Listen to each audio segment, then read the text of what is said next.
Hello students, स्वागत है हमारे चैनल बीएससी एजुकेशन लेक्चर्स में। तो यहाँ पे हम पढ़ रहे हैं BSc second year physics second paper. ठीक है, इंपॉर्टेंट क्वेश्चन है जो कि आप लोग 20 में भी देख सकते हो। तो आप लोग वीडियो के एंड तक बने रहिएगा, क्योंकि जब तक आप लोग वीडियो के एंड तक नहीं देखोगे तब तक आप लोग के डाउट क्लियर नहीं होंगे। और जहाँ कहीं भी डाउट हो तो आप लोग हमें कमेंट बॉक्स में बता सकते हो। ये है अपन का 20 में क्वेश्चन, इंपॉर्टेंट क्वेश्चन है। सबसे पहले तो क्वेश्चन को ध्यान से पढ़ना है, फिर इसके बाद अपन को क्वेश्चन को सॉल्व करना है, चाहे फिजिक्स हो चाहे मैथ्स हो। और वीडियो शुरू करने से पहले हमारे चैनल को सब्सक्राइब करें। वीडियो पसंद आए तो please like share and comment जरूर करिएगा। इंपॉर्टेंट क्वेश्चन है, वैद्युत स्थितिकी में पॉइसन तथा लाप्लास के समीकरण को व्युत्पादित कीजिए। अथवा दूसरे प्रकार से क्वेश्चन इस प्रकार से भी पूछा जा सकता है, जैसे गॉस के नियम का अवकलन रूप लिखे एवं सिद्ध कीजिए। यानी कि गॉस का नियम का गॉस का नियम क्या होता है? फाई ई यानी विद्युत फ्लक्स उससे गुजरने वाले आवेश का अपन का क्या होता है 1/एप्सिलॉन गुना होता है, यानी कि phi E is equal to होता है Q/एप्सिलॉन 0। ठीक है, तो गॉस का जो नियम है उसका अपन को यहाँ पे अवकलन रूप भी बताना है। तो सबसे पहले अपन को देखो पॉइसन और लाप्लास के समीकरण को भी बताना है। इंपॉर्टेंट क्वेश्चन है और कई बार यूनिवर्सिटीज में पूछा गया, आप लोग देख सकते हो कई यूनिवर्सिटीज में पूछा गया। तो सबसे पहले अपन इसमें एक आवेश लेंगे और एक आयतन घनत्व लेंगे। ठीक है, माना आवेश Q जो है वो माना आवेश Q है,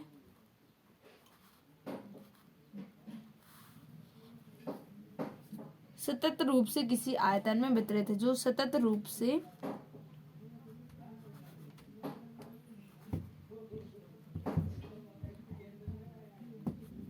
आयतन में है। ठीक है, तथा आवेश घनत्व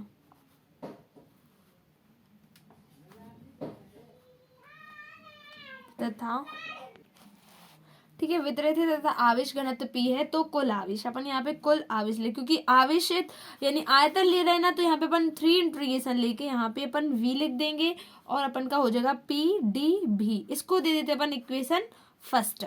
ठीक है, ये आया समझ में। इतना एक आवेश ले रहे हैं जो कि अपन का आयतन में वितरित है सतत रूप से, जो कि आयतन में अपन का वितरण है उसका। ठीक है, तथा आवेश घनत्व एक P ले रहे हैं, तो Q जो होगा Q is equal to integration V PdV हो जाएगा। आयतन में कहीं भी अपन 3 इंटीग्रेशन लेते हैं। ठीक है, आयतन हो और क्षेत्रफल में अपन 2 इंटीग्रेशन लेते हैं। फिर इसके बाद अपन को आयतन को घेरने वाले गॉस की प्रमेय लगाएंगे यहाँ पे, जो अपन के पृष्ठ से गुजरता है। ठीक, जब पृष्ठ से गुजरता है यानी यहाँ पे अपन 2 इंटीग्रेशन लेंगे, क्योंकि पृष्ठ क्या कहलाता है, एक क्षेत्रफल है। क्षेत्रफल में अपन 2 इंटीग्रेशन लेके उसको S से प्रदर्शित करेंगे। तो गॉस की प्रमेय से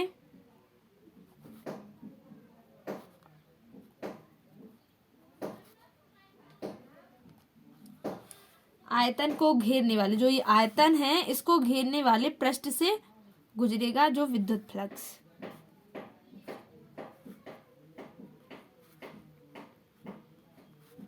घेरने वाले पृष्ठ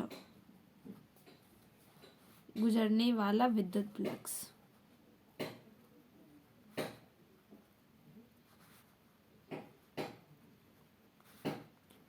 ठीक है, तो इसके लिए अपन लिखेंगे डबल इंटीग्रेशन और यहाँ पे S लिख देते हैं।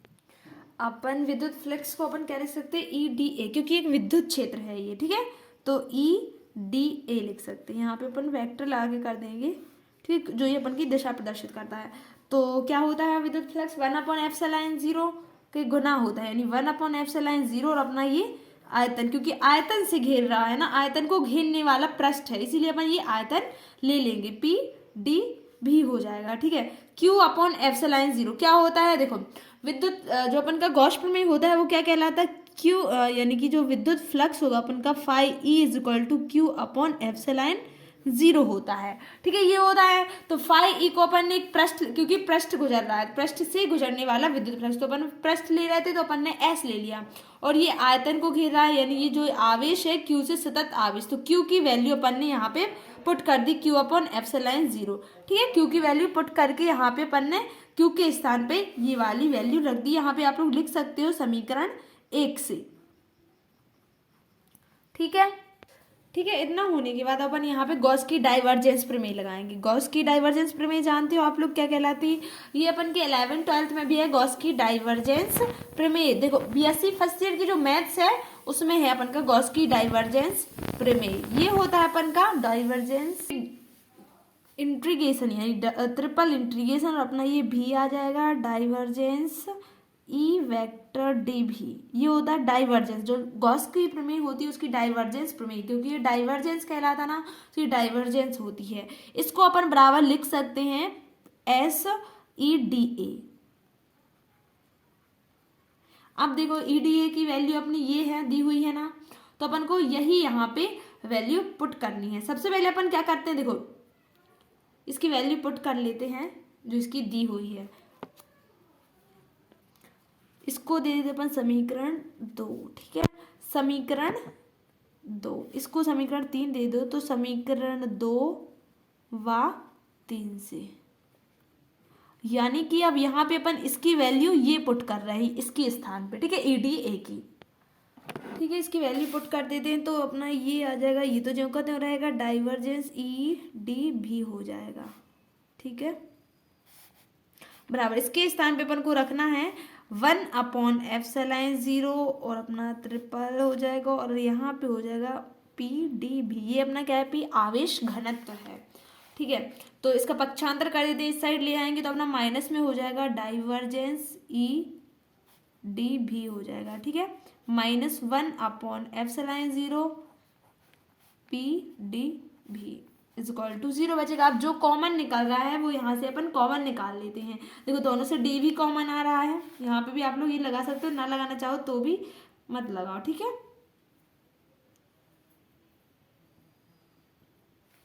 ठीक है। तो यहाँ से अपन का ट्रिपल निकल रहा है ये कॉमन, और अपना क्या बचेगा, तो डाइवर्जेंस ई बचेगा माइनस अपना p/ε0 बचेगा, ठीक है, और बाहर क्या बचेगा, दोनों से d भी कॉमन निकालिए इज इक्वल टू 0 हो जाएगा, ठीक है। अब देखो इसका अपन जब इसको ले जाएंगे इस साइड तो 0 ये भी हो जाएगा, इसको इस साइड लाएंगे तो 0 होगा, यानी पक्षांतर करेंगे d भी का तो ये यहाँ पे 0 हो जाएगा, और जो ये ट्रिपल इंटीग्रेशन भी है इसको भी इस साइड ले आएंगे तो ये 0 है, अर्थात अपन इसको लिख सकते हैं divergence E is minus p/ε0 is equal to 0 आ जाएगा, ठीक है।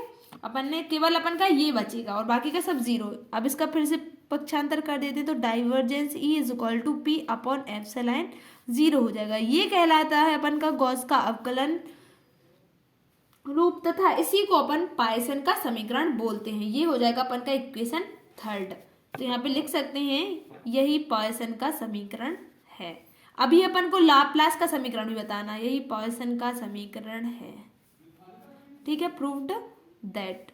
तो चलते हैं नेक्स्ट अपना लाप्लास के समीकरण पर। अब देखो अपन को पता है कि विद्युत क्षेत्र जो ई होता है उसको अपन माइनस ग्रेड भी लिखते हैं, ठीक है।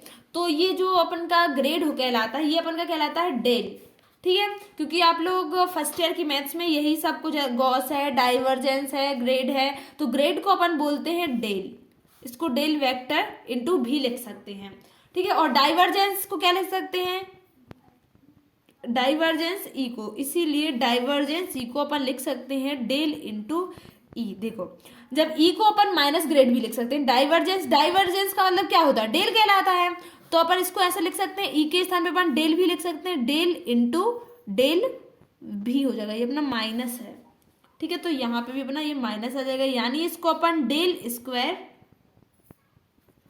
भी लिख सकते हैं, ठीक है, ठीक है, इतना है समझ। अब देखो डेल, चूंकि डेल की वैल्यू क्या होती है अपन की, आई कैप d/dx प्लस जे कैप d/dy, ये आप लोग के लिए याद होना चाहिए वैल्यू, ठीक है, प्लस के कैप, ये अपन की डेल की वैल्यू है, के कैप d/dz हो जाएगा। जब इसका 2 बार मल्टीप्लाई करेंगे, यानी कि देखो आई कैप का आई कैप यानी डॉट मल्टीप्लाई जब करते हैं तो अपन का केवल गुणांकों का गुणा होता है, यानी जब अपन del into del dot multiply कर रहे हैं ना, क्योंकि अपन को क्या चाहिए, डेल स्क्वायर चाहिए यहाँ पे, इसके लिए, इसलिए अपन ने डेल की वैल्यू निकाल ली, तो यानी डॉट मल्टीप्लाई करेंगे, अर्थात इसका अर्थ ये है आई कैप d/dx प्लस जे कैप d/dy प्लस के कैप d/dz डॉट मल्टीप्लाई, फिर से अपन को क्योंकि 2 बार इसी का मल्टीप्लाई करना है, तो आई कैप d/dx प्लस जे कैप d/dy प्लस के कैप d/dz हो जाएगा, ठीक है। अब डॉट मल्टीप्लाई कर देते हैं सबका, तो क्या हो जाएगा अपन का D square D X square plus D square upon D Y square. जब सभी का, क्योंकि गुणांकों का केवल गुणा होना है डॉट मल्टीप्लाई में, के कैप का के कैप में होगा तो D square upon D Z square हो जाएगा। ठीक है, इतना क्लियर है। ये आगे अपन की वैल्यू क्या की, डेल स्क्वायर की, तो डेल स्क्वायर भी निकाल लेंगे तो अपन का मल्टी, देखो अब एक काम और करना है, ये वैल्यू अपन की कई की आई थी डाइवर्जेंस ई वेक्टर की, तो डाइवर्जेंस और समीकरण 3, इसको आप समीकरण 4 दे दीजिए। समीकरण 3 जो था, समीकरण 3 व 4 से, समीकरण 3 क्या था अपना, divergence E is equal to P upon epsilon 0, तो डाइवर्जेंस ई के बराबर में ये भी है तो दोनों को अपन बराबर लिख सकते हैं, अर्थात del square V is equal to अपन लिख सकते हैं पी अपॉन एप्सिलॉन 0। तो यहाँ पे अपन डेल स्क्वायर की वैल्यू पुट कर देते हैं, क्या हो जाएगा D square upon D X square, ये डेल स्क्वायर की वैल्यू पुट कर रहा है, D square upon D Y square plus D square upon D Z square into में हो जाएगा अपन का B is equal to P upon epsilon 0 हो जाएगा। ठीक है, अब वी का अंदर मल्टीप्लाई कर देते हैं, D square V upon D X square plus D square V upon D Y square plus D square V upon D Z square is equal to हो जाएगा पी अपॉन एप्सिलॉन 0। एक चीज और, जो डेल स्क्वायर वी था वो अपन का minus में आया था। ठीक है, तो यहाँ पे अपना ये अपना माइनस में होगा, ये भी अपना माइनस में, इसके सभी के बाहर माइनस, तो इसको, इस माइनस को अपन इस साइड ले जाएंगे, तो डी स्क्वायर भी upon D X square, D square भी upon D Y square plus D square भी upon D Z square is equal to, ये माइनस अपन का इस साइड आ जाएगा। ये जो समीकरण है ये अपन का पॉइसन का अन्य रूप है। अब अपन को चाहिए लाप्लास समीकरण।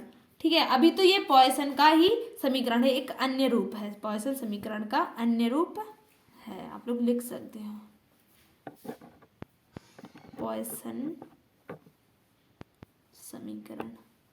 ठीक है, अब अपन निकालेंगे लाप्लास समीकरण। देखो, तो लाप्लास समीकरण के लिए अगर अपन एक आवेश रहित क्षेत्र की वो करें, यानी जब अपन का जो क्षेत्र हो वो आवेश रहित हो, जब आवेश रहित क्षेत्र हो